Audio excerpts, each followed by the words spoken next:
Assalamualaikum warahmatullahi wabarakatuh. Perkenalkan, nama saya Sahrul Sam dari kelas 1A Prodi D4 Teknik Multimedia dan Jaringan. Baik, di sini saya akan menjelaskan materi tentang elemen atau komponen rangkaian listrik.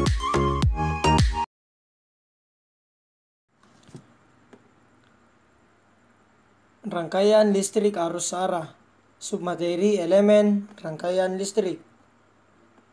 Elemen atau komponen listrik pada rangkaian listrik dapat dikelompokkan dalam dua elemen. Yang pertama elemen aktif dan elemen pasif. Elemen aktif ialah elemen yang dapat menghasilkan energi. Nah, pada elemen ini kita akan membahas dua bagian materi. Yang pertama sumber tegangan atau voltage source. Yang kedua sumber arus atau current source. Yang pertama kita akan membahas sumber tegangan atau voltage source. Sumber tegangan pada kali ini terfokus kepada sumber tegangan ideal. Sumber tegangan ideal tersendiri adalah suatu sumber yang dapat menghasilkan tegangan tetap, tidak tergantung pada arus yang mengalir pada sumber tersebut, meskipun tegangannya tersebut merupakan fungsi dari T. Sifat lain yaitu mempunyai resistansi dalam RD sama dengan 0 atau sumber tegangan ideal.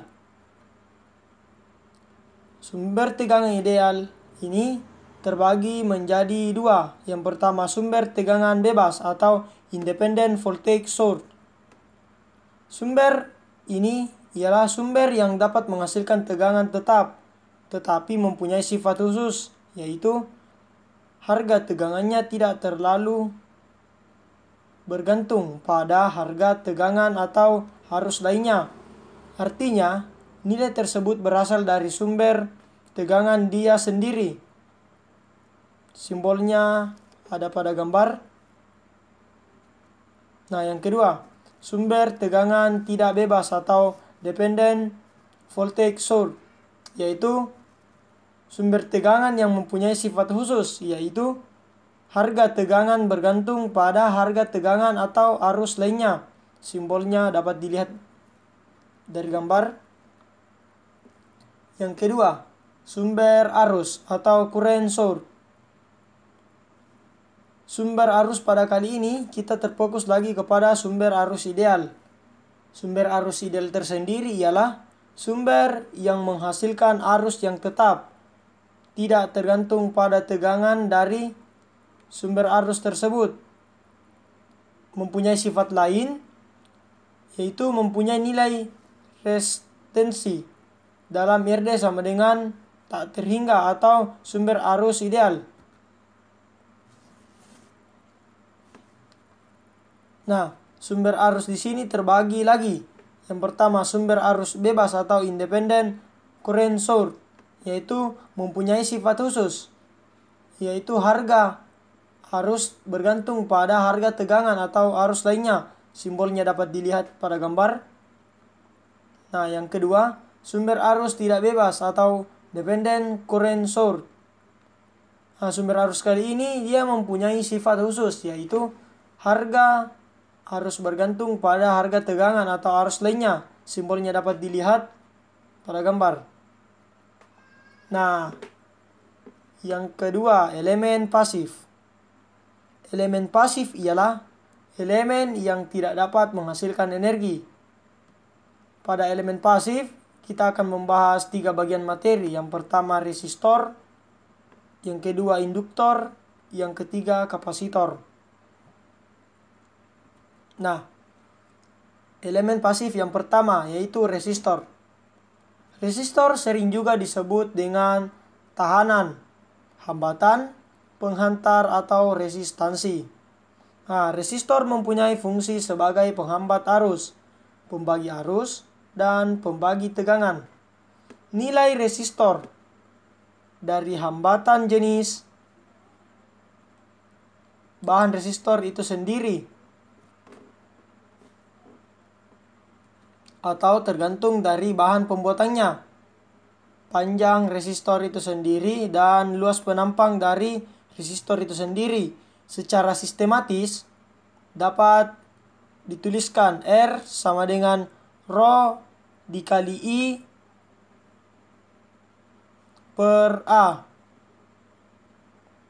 di mana Rho di sini hambatan jenis, I panjang resistor, A luas penampang. Satuan dari resistor ialah ohm. Nah, berikut adalah contoh gambar resistor dan simbol tahanan notasinya. Jika suatu resistor dilewati sebuah arus, maka kedua ujung dari resistor tersebut akan menimbulkan beda potensial atau tegangan. Hukum yang dapat dari percobaan ini adalah hukum Ohm.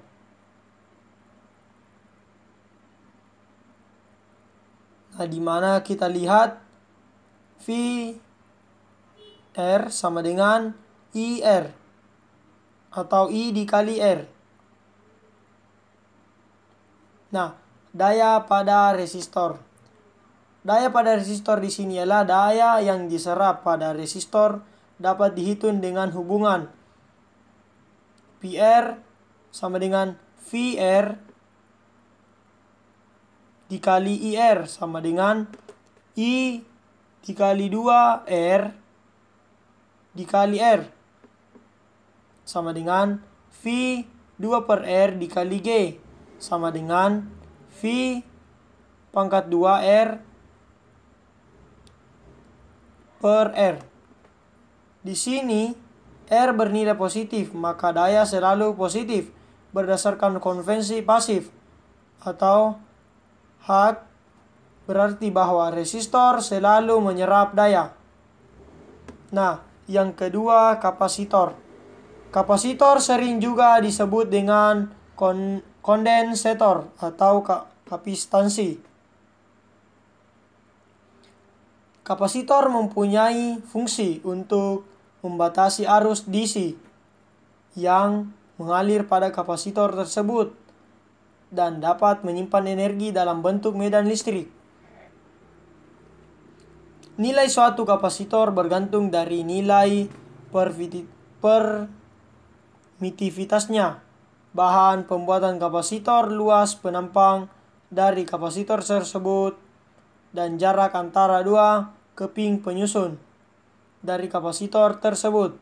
Secara sistematis dapat dituliskan C sama dengan epsilon dikali A per D, di mana epsilon yaitu permitivitas bahan, A luas penampang bahan, D jarak 2 keping. Satuan dari kapasitor ialah farad, dapat disimbolkan dengan huruf F. Nah, berikut gambar kapasitor.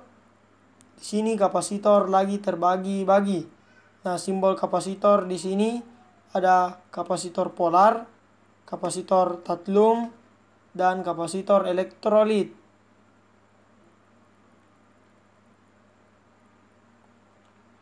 Yang ketiga, induktor.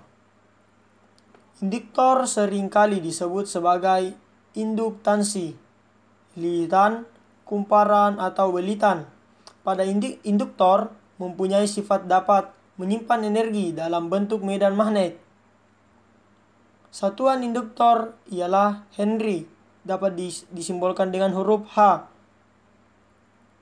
Nah, gambar pada simbol induktor dapat kita lihat.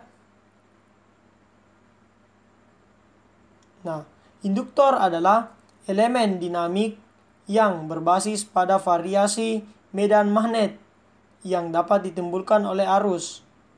Pada kumparan dengan jumlah lilitan N dan dapat dialiri arus sebesar IL, akan timbul fluksi magnet sebesar P sama dengan K dikali N dikali I dikali L, dengan K sama dengan atau adalah suatu konstanta jika tidak ada kebocoran fluksi.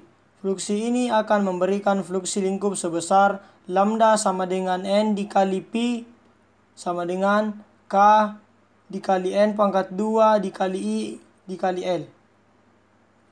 Hubungan antara arus melalui induktor itu dengan fluksi lingkup yang ditimbulkannya dinyatakan dengan suatu konstanta L yang kita sebut induktansi induktor dengan satuan Henry. Dapat dituliskan secara matematis, lambda sama dengan L dikali I dikali L sama dengan K dikali N pangkat 2 dikali I dikali L. Baik, sekian dari saya, lebih dan kurangnya mohon dimaafkan. Saya akhiri dengan ucapan wabillahi taufiq wal hidayah. Wassalamualaikum warahmatullahi wabarakatuh.